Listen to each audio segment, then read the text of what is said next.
Oh, Foxy, it's your birthday. Not for real, just for play. This is Cree Summer, and Moana Nui will be right back.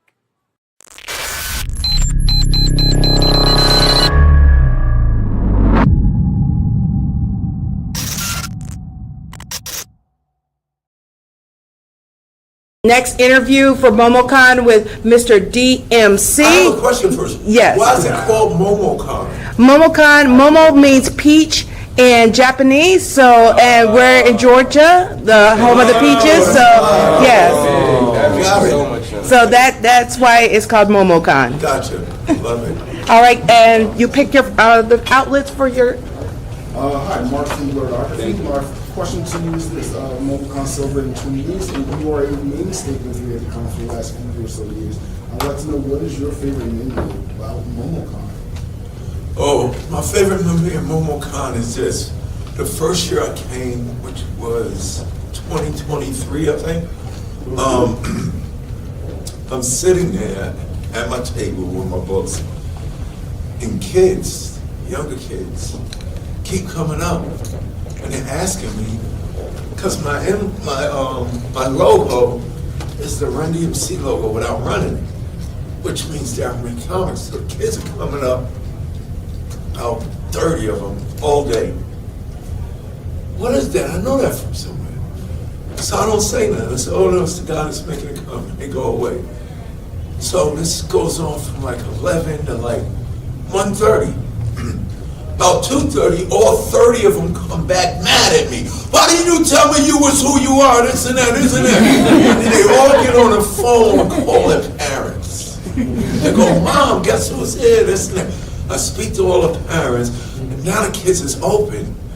Oh, you got a comic book? I love your song, Tricky. I love Adidas, this and that. So that was the greatest memory, because there is no such thing as a generation gap. It's a communication, conversation, and participation gap. But if we all participate, if we communicate, and we celebrate the things that we love, we will find, whether young and old, black, white, Puerto Rican, Asian, Muslim, Christian, we have more in common than we have different.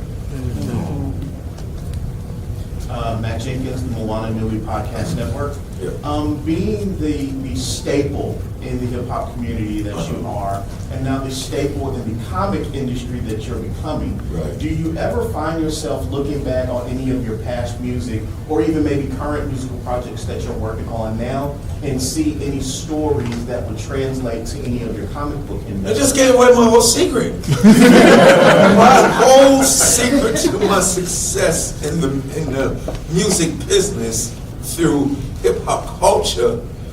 Run thought I was writing dope rhymes, and I was.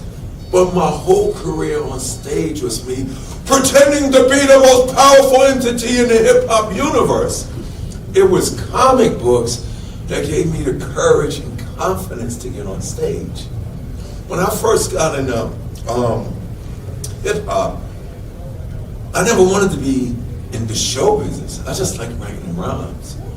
But before hip hop came over the bridge in the Queens in, I would say like 76 for me, before late 60s rock and roll radio and 70s radio, all I did as a kid since kindergarten was read, collect, draw, read, collect, draw, read, collect, draw. I think my first comic book was a Batman comic in kindergarten. I couldn't even read, but when I saw the cover, I was like, what is that? Whatever that is, that's me.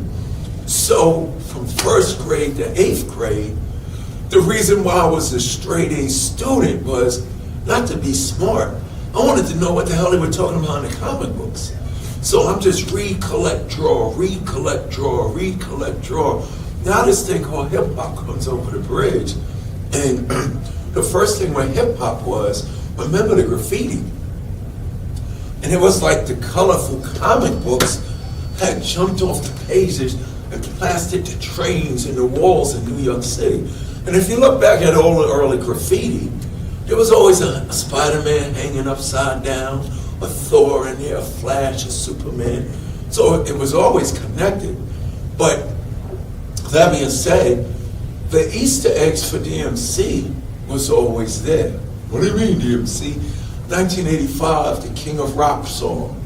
Crash through walls, come through floors, bust through ceilings and knock down doors. Rappers don't do that. I was talking about superheroes. Run goes, I'm DJ Run, I can scratch. I don't go, I'm D.M.C, I can rap. I go, I'm D.M.C, I can draw. So once, for the past 9 years, every year now, everybody at the comic books, the comic cons go, there was always something about Judy that I felt that I liked. But now, seeing me here celebrating comic books, now when they go back and listen to the records, oh, it was right in front of my face. Like, what MF Doom was doing, what Method Man and Ghostface was doing, I've been doing it. I was never ashamed of my geekiness. Actually, it's what gave me the power.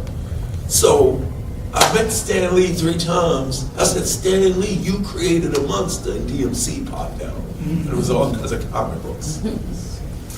Hi, Josh Morales from Jatmore here, fellow New York boy in the house. So, Right on. So my question is, you were mentioning Adidas, and my Adidas is such iconic song. It really has paved the way for brand deals and also. It's the reason why keep it real, it's the reason why everything is happening. Absolutely. So my question is, how do you feel being not only responsible, but having such a legacy in Black culture and as a byproduct, sneaker culture? Right. It's all a part of responsibility. Now, what we did has now become a big business. Even from the record making standpoint. But everybody that is successful off our artistic creativity, the majority of the people, they lack that responsibility. And what I mean is, now don't get me wrong, it's cool to get the money for what you created. But with or without the money, we were wealthy. With or without the money, we were bringing people together. With or without the money, we were changing the cultures in our community. So for Run-DMC, there was a responsibility. Like, I went to Catholic school my whole life. So every school that I went to, my mother and father paid for me to go to. I was a straight A student. I had both parents in my house.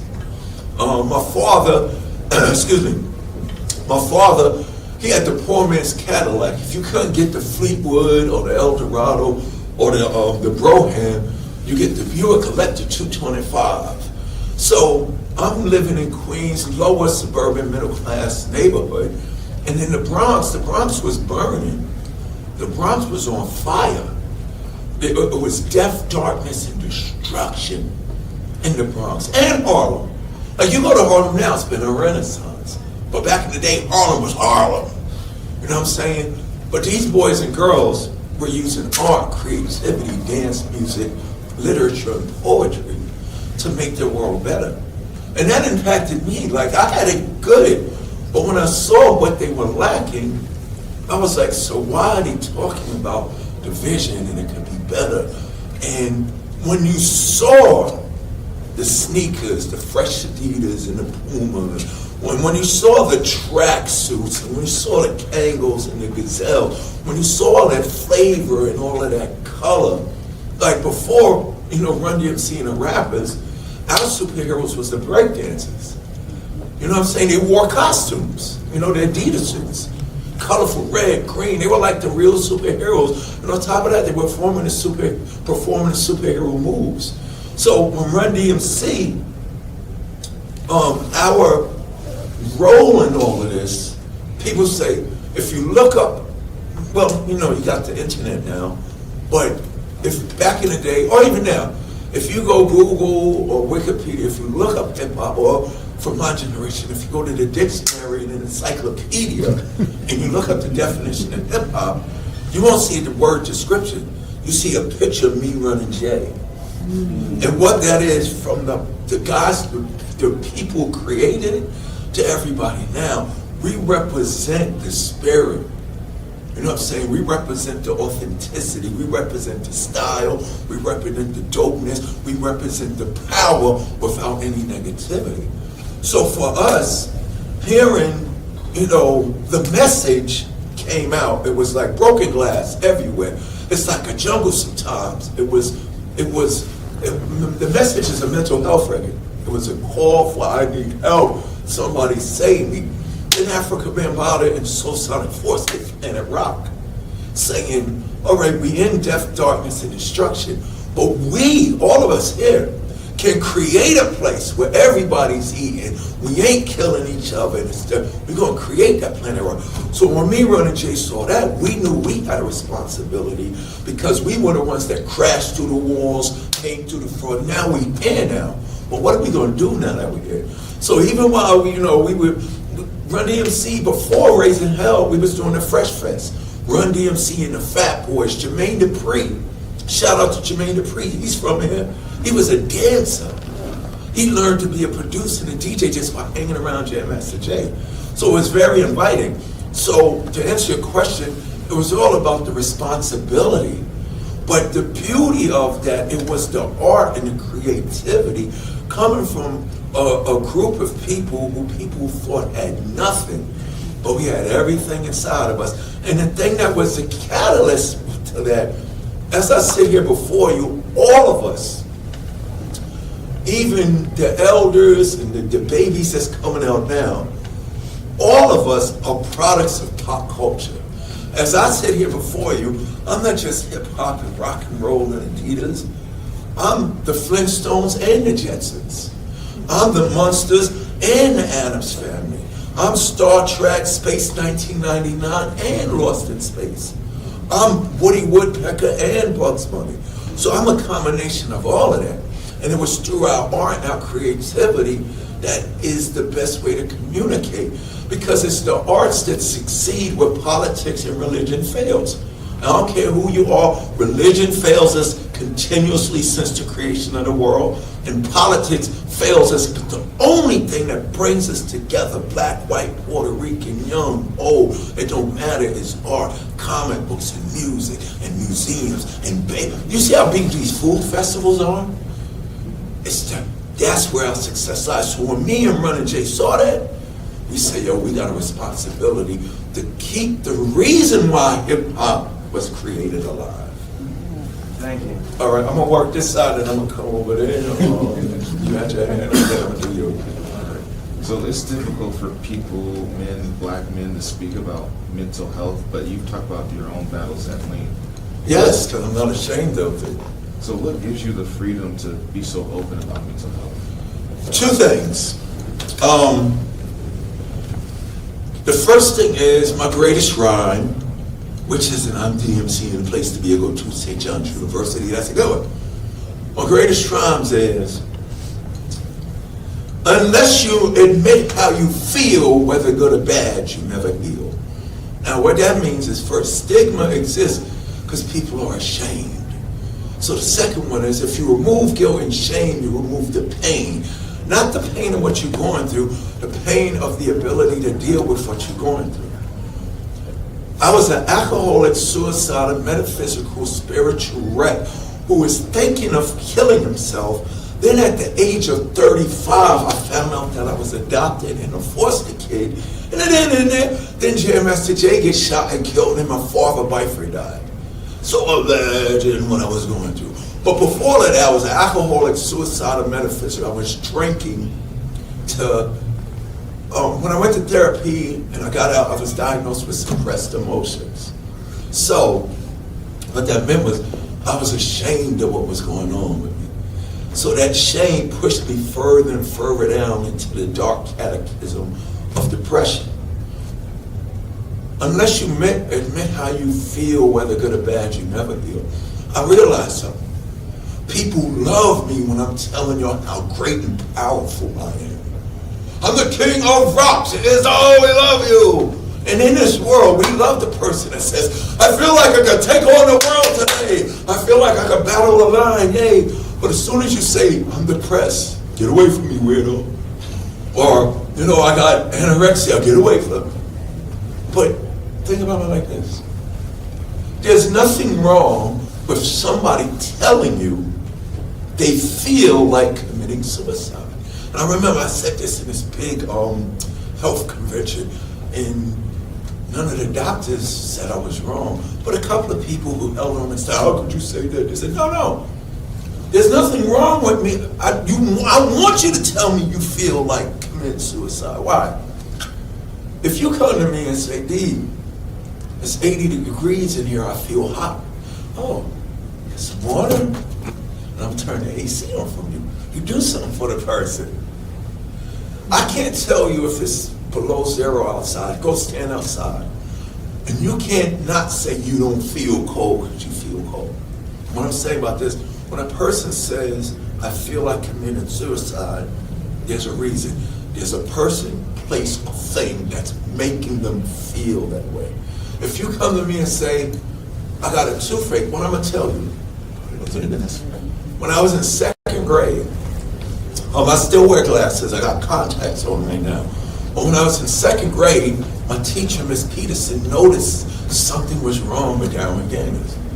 So I remember that day I'm standing there, I'm just 2 years, I'm in second grade with my comic book. My mother comes to pick me up. Without hesitation, Miss Peterson says, Miss McDaniels, I think Darryl needs glasses because I notice him squinting.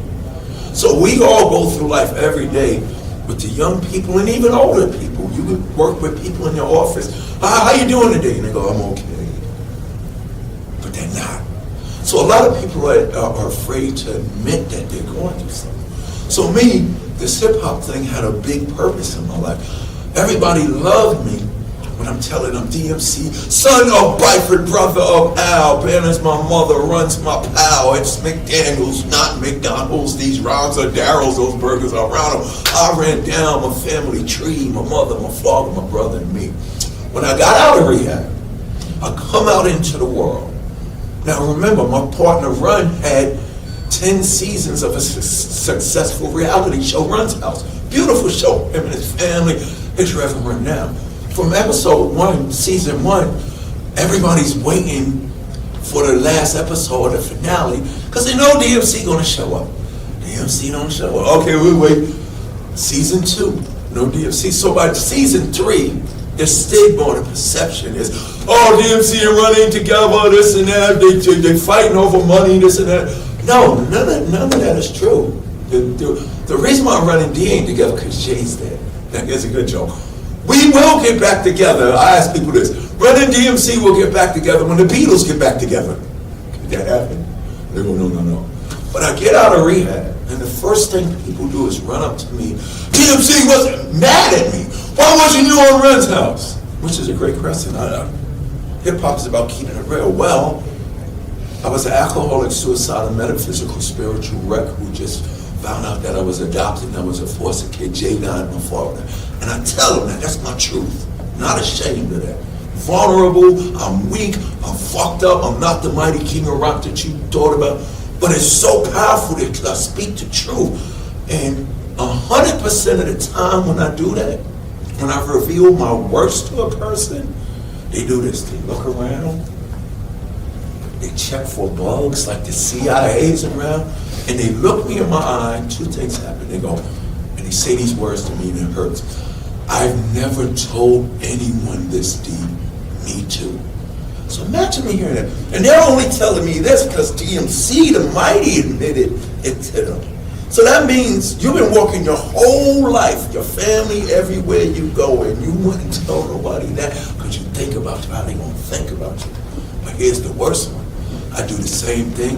That person looks around, and then it's not them. They go, my mother, my father, my sister, my daughter. So that means I'm working with you every day, and I'm afraid to tell you my daughter's on meth because I'm worried about what you want to think about me. But I started revealing that to people, and everybody I revealed that truth to, they all went and got help. Because now it's cool to go get help. And here's the mind-blowing thing. Everybody looks at the superpower of the superheroes and stuff like that, not realizing that all of it, a little kid told me that, the aliens too, all the superheroes are traumatized. They all come from traumatic. Look, I realize I do this King of Rock D.M.C. thing, which made the world happy and this and that. And then my mother and father sits me down and says, son, there's something we got to tell you. You was a mother when we brought you home and you're adopted. Made me immediately think of Superman. Clark, come here, sit down. We love you, Clark, but there's something that we got to tell you. You're not really from this earth and this head, but you have a big career. How could what the comic books that I was attracted to, how could I grow up and find out I got the same thing? Well, that's why I was attracted to him in the first place. So think about Superman. He got it worse than all of us in there. He saw his whole fucking universe destroyed. But it was somebody, he was sent to where, he was put here, but there was people to help him get where he's supposed to go. So I don't care what anybody's going through. May not be, the therapist might not even help you, but there's somebody to help get you where you're supposed to go. Batman is really effed up. He saw his mother and father murdered in front of him. Think about that. Spider-Man, Peter Parker from Queens, I'm from Queens. He lost his parent, had to be raised by Aunt May. So when I saw that, and what people got to realize is, revealing your weakness and your vulnerability. I'm afraid. I tell little kids when I go to speak to little kids about mental health. I've been in the music business, and this is true, for 40 years. And I still get scared before I go on stage. So when a kid hears that, as good as he's the they don't know Run-DMC. They know it's tricky TikTok, man. But here's the grown, powerful man that these kids never seen their teacher bug out when I walk in the room. Why is Mr. McGonagall? So then they found out I made the Tricky song in Sonic the Hedgehog. Now I'm connected. But when D.M.C says, I still get scared, it lets them know, oh, it's all right to be scared. So we got to remove guilt and shame. And then you remove the pain of going through what it is. And unless you admit how you feel, whether good or bad, don't be afraid to say, I'm feeling bad today, I'm messed up, I'm suicidal, I'm anorexic. Because as soon as you speak that, whatever it is that you need comes to you. Yes, I'm the king of rock. Yes, I did my Adidas. Yes, I'm the reason why hip-hop, one of the reasons why with me running J, hip-hop is doing everything. But my greatest accomplishment on this earth is being living, breathing proof you could beat and defeat whatever it is that you're going through. Okay, two more questions. Then I'm coming over. Hi, I'm Cameron with K-Pop Eyes. So you have been in the game for a long time through the comic game, the cookie game. I just like the cookie game. I like doing things that make people happy. Yes, and then also the rap game and everything. Yeah. And I wanted to ask, with the rise of AI and the rise of anti-intellectualism, there's a real need to tell diverse and strong stories from real people for real people. And what do you hope that your stories and music say or continue to say to the world? Right. I got this song called that I just wrote about. I've been working on it for like a month now. Even when there's nothing, there is something to use. Even when there's nothing, there's something you can always do. So my story is this. Technology is cool. It's cool, but it's an assistant. We created this hip-hop. Now, hip-hop didn't create anything. It recreated everything. Because we just utilized what was out. We had no money and no resources. So, when you in that state, you think your existence is over. But then you start thinking, what is around? All of this stuff is around me. Again, in this age of AI and technology, we gotta recreate the authentic, artistic. AI only, if all of us shut up right now, AI is done. Because it only feeds off of the known knowledge. If we was to all shut up, my friend was, for my cookie thing, he chat GPT'd. How could D.M.C advance his cookie thing? So ChatGPT just took what was available, what the world had for it to know. But the bad thing about AI, I don't know what I'm thinking in the next 5 minutes. Once I do it, it can go into that information. So we got to go back to the point where, how do we relate to each other? Like I said, the generation gap. There's no such thing as a generation gap. It's a conversation community. We really wouldn't need AI, ChatGPT, if we just chatted more ourselves. See, the reason why I'm so powerful, and the young people don't understand this, Grand Pooba said this rhyme. He said, nowadays the old heads are afraid of the youth. Remove a tree from the roots and you kill all the fruits. Oh. But the reason why I'm so powerful, when I was little, when we were, the typical rapper was 9 to 21 years old. We were young. And when the elders spoke, and we took that and communicated it to our people. So if I'm 15, rapping what I know at my level, but also what the elders know, 14 and younger is now getting that knowledge. See, we were highly advanced individuals because we communicated. And the elders, even the bad elders, if they saw you had potential to be great in knowledge and change your position, hip-hop today is come smoke, come kill, come have sex, come take the woolly and all the drugs. But back in the day, the gangsters, they saw, if the gangsters saw you could draw some motherfucking comic books, yo, shorty, get off here. You don't need to be on this corner. They valued those things that is considered geeky and nerdy. Hip-hop valued the things that was geeky. We're going to dance, we're going to sing, we're going to do music. And in order to understand what's going on, we finally realized, okay, the educational system don't serve us the way that we need to be served. Like you said, they don't tell us the stories of our people. But go learn how to read and write so we can create a home. So what I'm saying, we got to tell our own stories. We don't, the AI can't tell your story better than you. We can do, all of us as human beings, you start telling your story, somebody gonna say, yo, turn that equipment off. We don't need electricity. We don't need programming. Because why? We are living, breathing experience. So what I'm trying to say is, technology is an assistant. But even talk to the DJ. The only thing that's beautiful about the digital technology for a DJ is I can have all the records that's in my basement right here and just load in a hard drive. But it's still not better than turning this shit off, going down in my basement and touching and feeling and holding the vinyl and looking and reading the liner and learning that John Lennon wasn't just with one of the greatest groups called the Beatles. He slept in a bed naked to protest the war. Marvin Gaye wasn't just a sexy soul singer. He told the story of what his people were going through by making a record called What's Going On. See, our stories force all of us to better ourselves. So we got to use technology to spread the story. Once it's spread it, we got to show up in person. There was a guy telling me when it first started, the Avatar thing, oh, there's a way, come to my shop and I can film you and you don't have to go to Kentucky and you don't have to, I could put you in the, I said, oh, whoa. I said, I don't know if it's because I was able to, like, when you look at Hollywood, I don't need the movies on the screen. It's like the comic books. Something I could hold and feel in my hand. So I was just telling this guy, wait, no, I want to go Kentucky. I said, my avatar should just be an appetizer. D.M.C does this, but I want to go in person and see those people. So we got to use, like hip-hop did, we use what's available to tell our stories. In the beginning, they said it wasn't no music. That's a lie. Hip-hop was music. We were just sampling, or let me say it like this, we were stealing other people's music that was already made to tell our stories. You know what I'm saying? So what I wanted to say about AI is this, it's definitely good and all of that. But the only thing bad about it to me is this.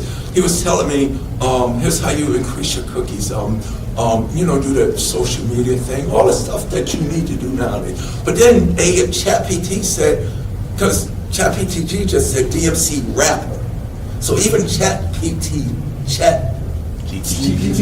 yeah, tried to put me in a category.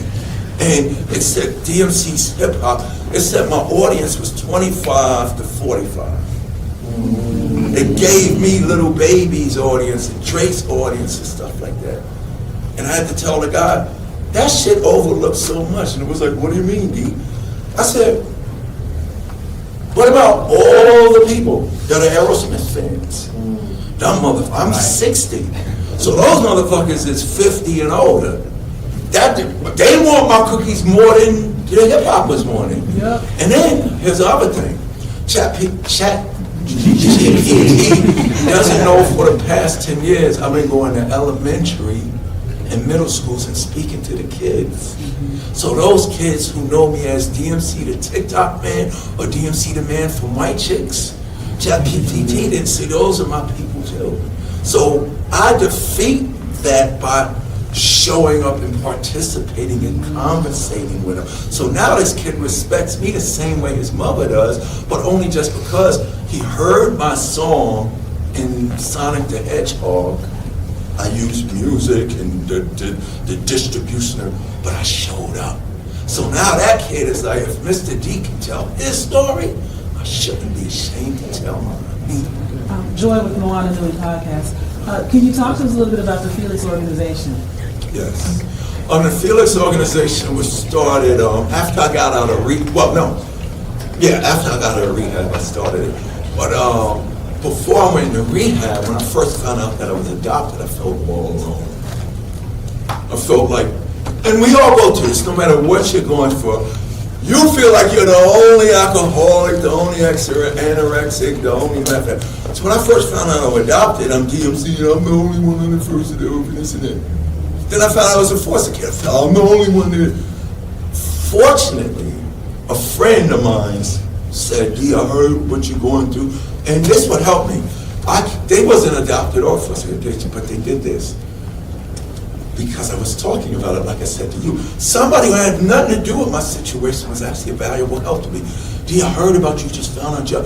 I can't possibly understand what you're going through, but maybe there's something that can help you. I know somebody that you can meet.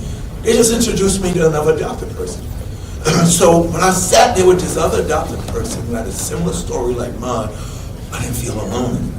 So us two sat there and said, think about the billions of other people and kids that are just like, we need to do something. So out of our unfortunate, traumatic situation, we need to do something. We ain't know what the hell to do. So we said, what about all the kids that might not get adopted?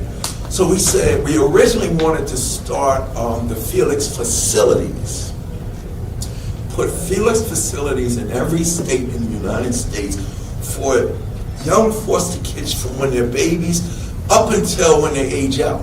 Because they're aging out is a whole nother level, no life skills, this and that. So we said we're going to build the Felix facilities and we're going to create more DMCs and more casting directors and more journalists and more cameras, this and that. So we took the idea to all our friends. One of our friends was, rest in peace, a man named Michael Lang, who created Woodstock. So Sheila was a friend. If he could put Woodstock on and make history, he's going to help us do the Phillies. So we go to Michael and he goes, it's a great idea, but you need to start smaller. So he said, why don't you just start with a sleepaway camp? Oh, we didn't think about that. He said, no, that's all right. Create a camp where the kids can go see other kids like them with the label foster. But it's just the title of your situation, it's not you. But while they're there, we do this at the camp. What do you want to be? I want to be a DJ. So for the whole week, Jam Master Jason will come and give you DJ. I want to be a dancer. The New York City of Dance will come the whole week and give you dance lessons. I want to be a photographer, a professional photographer. So whatever it is, it came out of need for this. To tell the young people, just like me. My mother and father, I was a foster kid first, but they decided to adopt me. And my brother, who is there, who is my mother and father's biological son, said this what happened. They were always bringing foster kids in, and the foster kids to get the kids back with the family. But sometimes that don't happen. So all the other kids that my mother and father were foster kids were reunited with their families. Nobody came back to get me. So my brother said, my mother and father standing up, 5 years old, playing with the G.I. Joes and comic books. And my brother says, my mother goes, just like this, Byford. And it's funny, like I'm on a pad. What are we going to do with this one? And my father said, you know what? I think we will adopt this one because you never know. He might grow up and do something good in the world. So we created the Felix organization to give kids the opportunity to be the people they were put here to be, regardless of what they're going through. And we started, next year is our 20th year anniversary. Oh, wow. You and then you. Sir. Carnell from Carnell Hall Pictures. I'm curious where your head's at as far as who you think should play both in animation and live action D.M.C? Oh, wow, that's a great question. Which, hey, that's my son back there. He's like, okay, yeah. Me. Yeah, wow, that's a great question. To play the live action and then, well, in the animation, I'm currently, working with Chase Conley on something, which is a huge blessing. Oh, the live action, depending on the age thing, if I had to pick somebody, everybody said it should be Chance the Rapper. Because he looks like me. And he had redone the Christmas in Hollis video for Saturday Night Live about maybe 10 years ago. And he called me to play his father. Because he said, everywhere I go, people say I look like you and stuff like that. But we're currently working on an animated. We want to do animation first. Yeah. Books, animation, and then live action. Lady Okie Loki, you said that you met Lee a few times. So I was just curious. Yeah. So with your comic, who is your favorite superhero for Chance? In my comic? No, just in general, I can easily answer that. My whole career, in addition to just pretending to be the most powerful entity in the hip-hop universe, and what's crazy about that, it happened. I'm this geeky little Kurt. I don't want to be the king of rock. I want to be the king of rock. When I walk the world now, Jay-Z, Nicki Minaj, yo, what's up, king? And then I laughed to myself and said, I was just playing, but was I? Pretend. Pre means before. I was preparing myself for what I really was. I thought I was just joking. Imagination, make believe. Make believe is real. Make the world believe it's, and he called me the king of rock. I was in a room with Chris Cornell, rest in peace, John Fogerty, who else was there? Tom Morello, Chuck D, who else was there in the room? Tom Petty. And I walk in the room, and these rock stars, yo, what's up, king of rock? And they serious. So to answer your question, my whole career, it wasn't a hip-hop thing where you shout out your neighborhood and rep your neighborhood. I was shouting out Queens because I couldn't believe Peter Parker comes from Queens like me. Peter Parker from Queens, so with Spider-Man. Wow, he was a geeky, awkward, nerdy, smart-ass kid. When I saw Spider-Man from Queens, it was real to me. I said, I can relate to that. So 100% Spider-Man. And then add to your question, what the aunt may tell him, with great power comes. See, hip-hop would be real different now, even if the rappers that do rap about guns and drugs like that, it would be much better, not for the music entertainment business, that's going to do what it's going to do, but their communities would improve if the rapper that raps about guns and drugs forces his label to put his next single in hot rotation with the negative record every 20 minutes on, radio programming. Like when I meet radio programmers now, I say, oh no, I'm staying away from it. It's telling you I'm a radio programmer, programming listeners. Hip-hop, real hip-hop is this. I'm going to talk about my gun, but my very next single and record and video, or I'm going to marketing plan behind, and we're going to force this down people's throat, is my record about not using the gun. So when I saw Peter Parker from it was real to me. And then I'm pretending to be a superhero on a microphone, it really happened. So I tell all the kids, make believe and pretend all the time, because pre means before. JB, And I'm going to do you after him. JB versus the world. It's an honor to meet you. Thank you. Hip-hop legend, established. You could, from what you've done, you could coast off that for the rest of your days. But then you decided, you know what, I'm going to pivot, I'm going to change lanes, and I'm going to do this. And not just do it, but keep it going, and now, you're recognized and you're elevated in the comic book space. What made you want to do that? From where you were doing, because you didn't have to. Yeah. And now you're here. That's the best question ever. Because then that's we all connected. So, I go to a music meeting. My manager brother was shopping an artist. This is in the early 2000s, 10 years ago. So he calls me up, I never asked you to do anything for me. I need you to give me a meeting at one of these labels I got artists. Because his thing is, if I call, I'm never getting a meeting. But your D.M.C, you call up there, you'll get a meeting next week or whatever. Since I love y'all, do it. So I called up Warner Atlantic in New York City, true story. Hey, hello, I'm D.M.C of Run-DMC, Darryl McDaniels. I have an artist I want to Ooh, D.M.C, hold on. So I guess the person on the phone is telling the office, D.M.C from Run-DMC, make sure it's him. Is this Darryl McDaniels? Yes, it's hold on. Okay, what do you want? I have this artist that I'm shopping. I want to know if you can bring it up to him. Because it's different now. That don't happen no more. In my generation, you call a record company, you make an appointment like going to the dentist. And you go sit in the lobby and they call you in and out. People that come out smiling got to do, you come outside, didn't get it. So they don't even do that no more because they look for likes and they look for social, and all of that stuff. So I call up there and I guess, I have this, hold on. I guess the person wants somebody. So somebody in the office said, he can come up right now and meet me. You can come up right now. Whoa, I thought it was going to be coming next Tuesday. So I go up there. I go in the office, a guy named Riggs. And Riggs helps me. He's the editor of my comic book, one of the editors on my comic book. So I go in his office, and there's a Puerto Rican kid there sitting there. Riggs Morales, who was Eminem's A&R for the rise of the Shady Records empire. So because of his success with Shady Records, he's an executive up at Warner Atlantic. Doing the music business. So he hears his D.M.C on the phone. Fuck that shit. Cancel all my meetings. I'm taking this meeting. So I go in there and sit there and Riggs is doing this to me. And I sit there and I'm like, hi, what's that?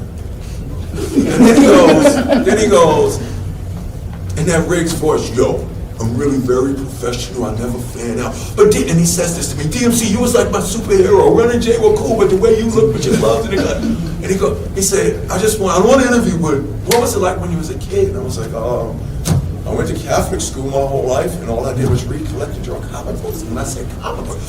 He said, comic books? I said, comic books. We didn't even sit here and talk about music for 3 hours. We spoke about comic books. So we thought it was just a hip hop. No, we had something. He lived in the Bronx. He moved from house to house every week because the landlords were burning down the apartment buildings to get the insurance money.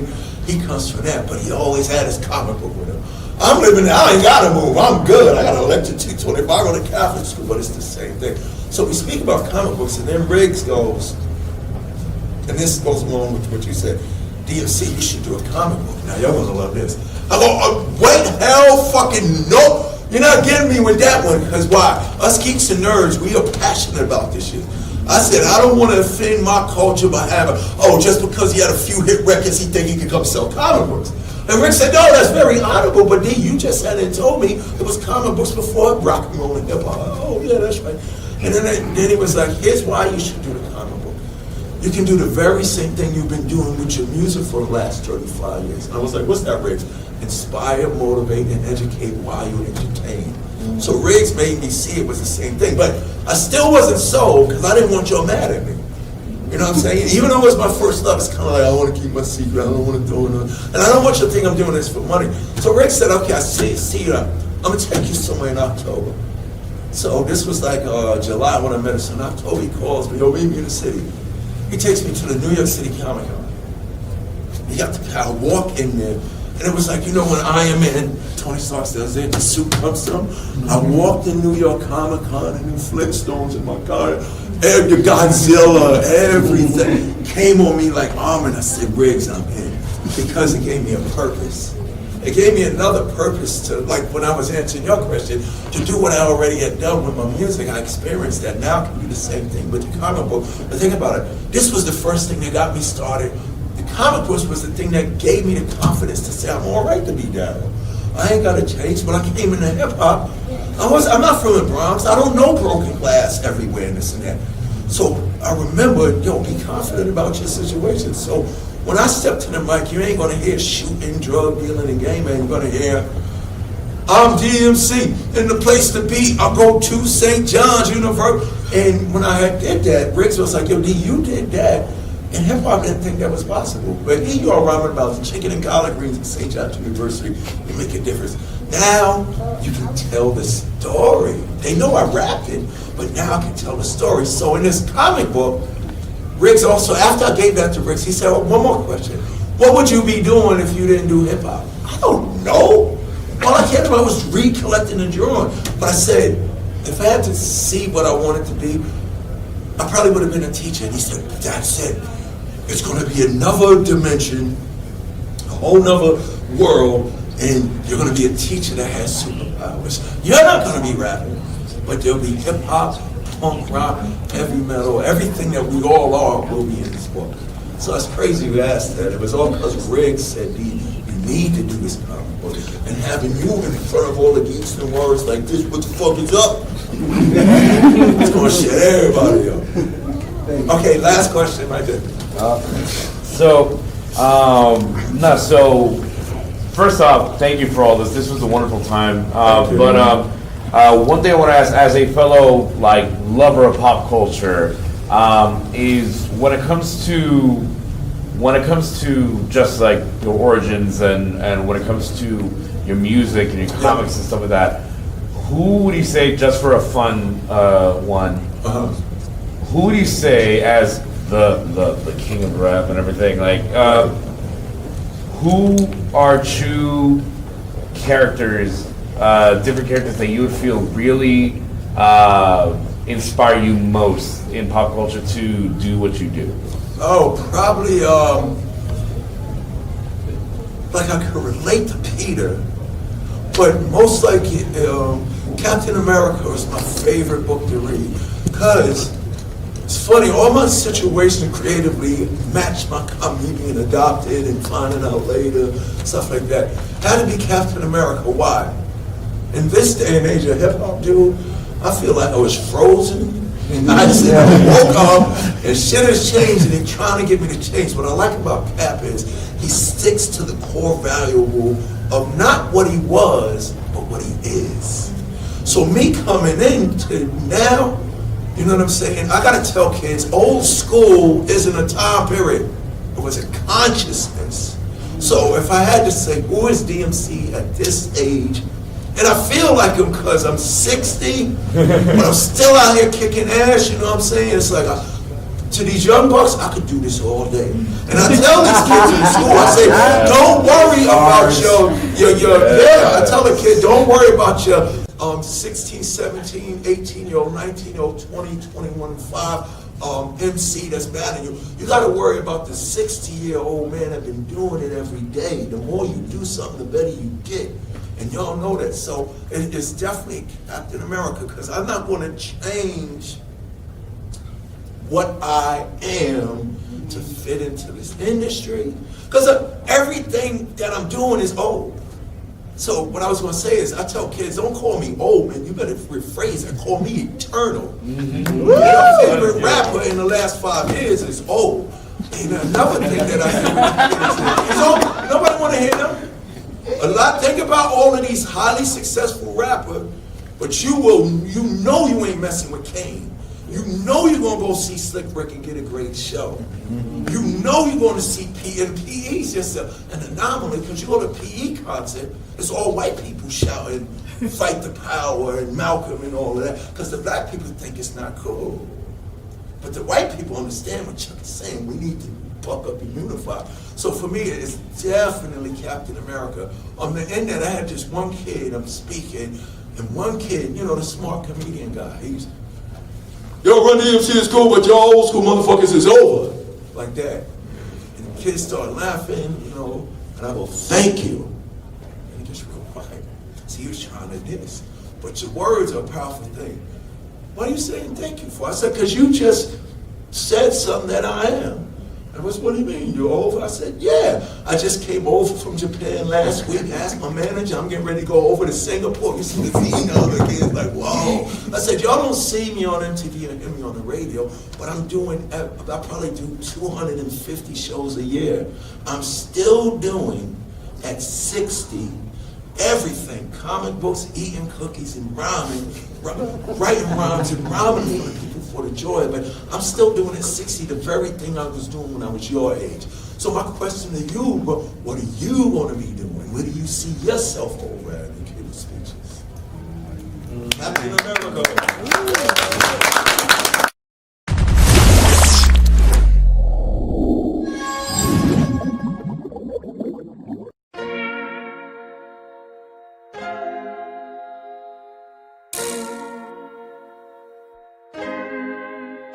So many stories left to tell, even if we have to ourselves. Can't keep history on the shelf. If they won't tell it, we will. If this the land of the free, it was a freedom then. When they annexed Hawaii and called it Cedar Lands, without any type of payment and no signing off, called themselves a republic in 1894. 1.2 million acres overtaken from the native Hawaiians. When they resisted, the West retaliated in violence and erasure. The Hawaiian language is banned as part of colonialism's plan to expand, yeah. Stuck between a rock and a hard place. Multiple bombings of Kaho'olawe. As a part of their ongoing war with Asia, used it as a place for target practice. No consent or compensation. Colonizers call for annexation. No work out for all the locals. School will never let you know. So many stories left to tell, even if we have to ourselves. Can keep history on the shelf. If they won't tell it, we will. Too many stories left to tell, even if we have to ourselves. Can keep history on the shelf. If they won't tell it, we will. We will. So if we put Hawaii into perspective, well, Black and Asian history is interconnected. Considering the fight with the Pacific, then of course, versus Asia, they was treated as a middleman for war, but didn't let the Western colorism run its course, cause dark skin was a sign of dignity to core. The land was taken in the name of capitalism, when prior to it was an actual kingdom. Clap back at the system. Stuck between a rock and a hard place. Multiple bombings of Kaho'olawe. As a part of their ongoing war with Asia, used it as a place for target practice. No consent or compensation. Colonizers call for annexation. No work out for all the locals. School will never let you know. So many stories left to tell, even if we have to ourselves. Can keep history on the shelf. If they won't tell it, we will. Too many stories left to tell, even if we have to ourselves. Can keep history on the shelf. If they won't tell it, we will. So many stories left to tell, even if we have to ourselves. Can keep history on the shelf. If they won't tell it, we will. Too many stories left to tell, even if we have to ourselves. Can keep history on the shelf. If they won't tell it, we will. We will.